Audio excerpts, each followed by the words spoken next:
Millions of Cats by Wanda Gág. Read by Christine Sells. Millions of Cats. Once upon a time, there was a very old man and a very old woman. They lived in a nice, clean house which had flowers all around it, except where the door was. But they couldn't be happy because they were so very lonely. "If we only had a cat," sighed the very old woman. "A cat?" asked the very old man. "Yes, a sweet little fluffy cat," said the very old woman. "I will get you a cat, my dear," said the very old man. And he set out over the hills to look for one. He climbed over the sunny hills. He trudged through the cool valleys. He walked a long, long time, and at last he came to a hill which was quite covered with cats. Cats here, cats there, cats and kittens everywhere.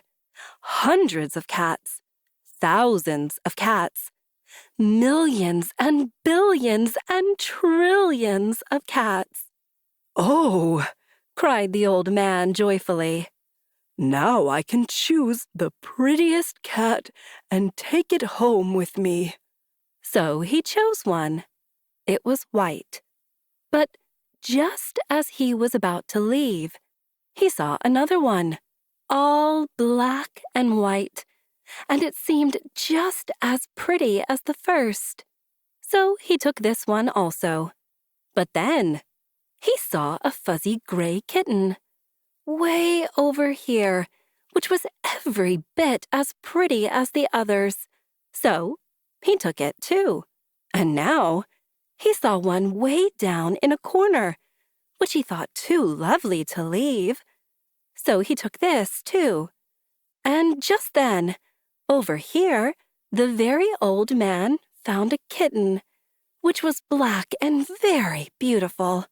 "It would be a shame to leave that one," said the very old man. So he took it.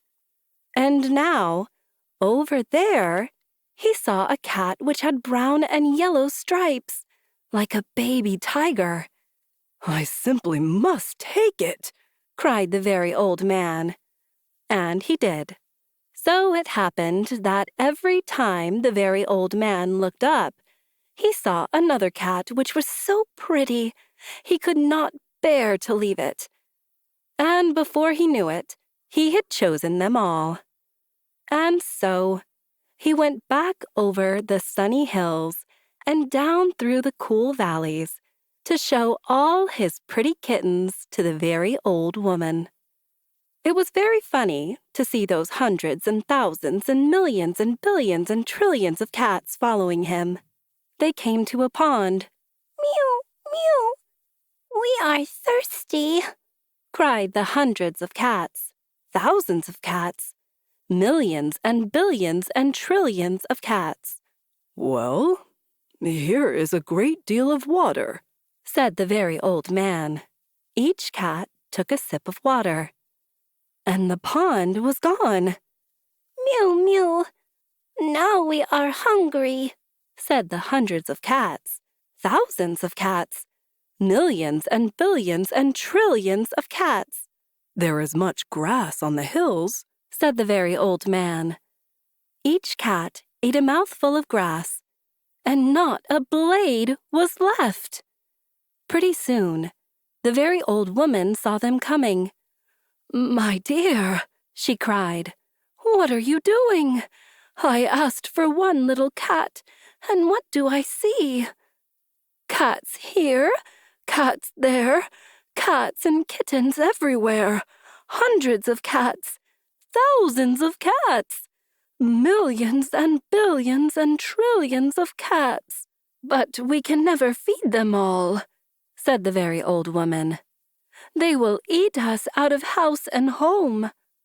"I never thought of that," said the very old man. "What shall we do?"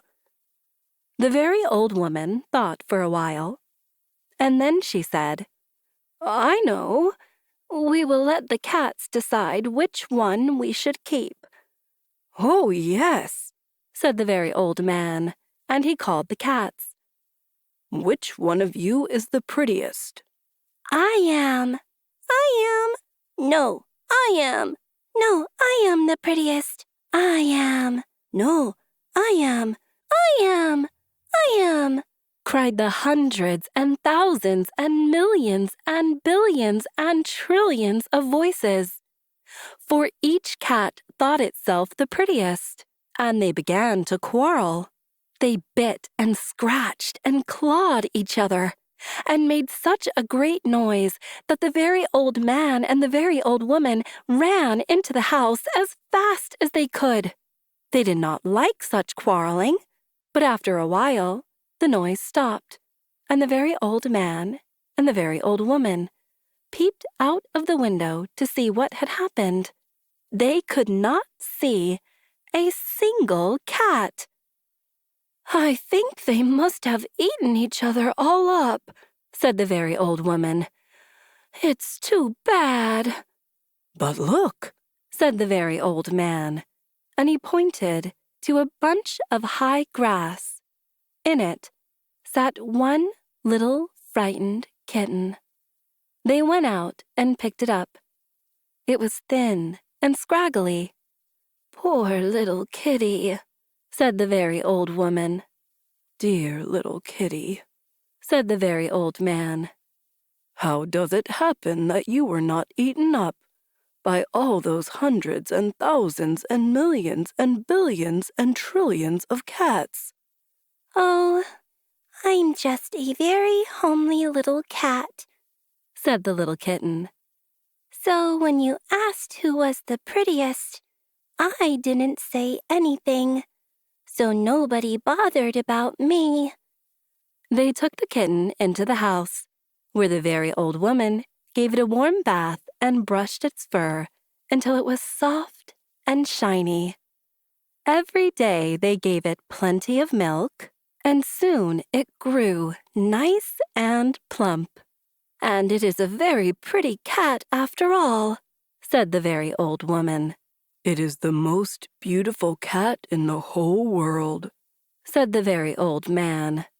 "I ought to know, for I've seen hundreds of cats, thousands of cats, millions and billions and trillions of cats, and not one is as pretty as this one." The end.